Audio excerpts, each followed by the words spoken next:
Guys, good evening everyone. So guys, আপনারা কেমন আছেন? আশা করছি সবাই খুব ভালো আছেন, আর আমিও আপনাদের আশীর্বাদে গাইস খুব ভালো আছি। সো গাইস, আজকে আমার একটু মুডটা খুশি খুশি আছে, কারণ আজকে আমার দাদু আসবে, ওর জন্য ভীষণ হ্যাপি আমি।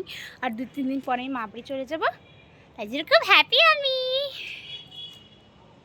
ওগুলোকে তুমি পাচা চলুন তো দেখেই, কে ওগুলো? চিনতে পারছি না আমি,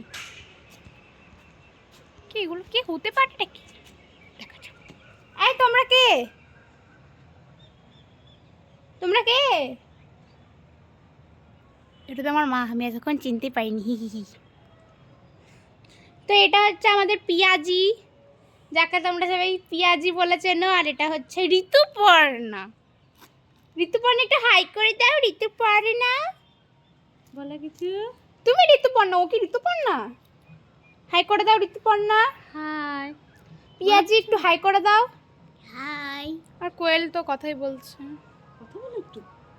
আবার কি কথা বলো? বলো তোমরা সবাই কেমন আছো? তোমরা সবাই কেমন আছো? আশা করছি সবাই খুব ভালো আছো। তুমি একটু বলে দাও কিছু। আমাদের একটা পাগল আছে, দেখো এখানে বসে আছে। পাগলটা হ্যাঁ একদম আমাদের সামনে ক্যামেরা ধরে বসে আছে, ঠিক আছে তাই না? পিয়াজি পিয়াজি বলো বলো বলো বলো বলো তো। হ্যাঁ, একদম পাগল। হ্যাঁ আচ্ছা গাইস, তো আজকের ব্লগটা এইটুকু ছিল। সো বাই এভরিওয়ান, সবাই ভালো থাকবেন, আবার নেক্সট ব্লগ নিয়ে আসবো। So by.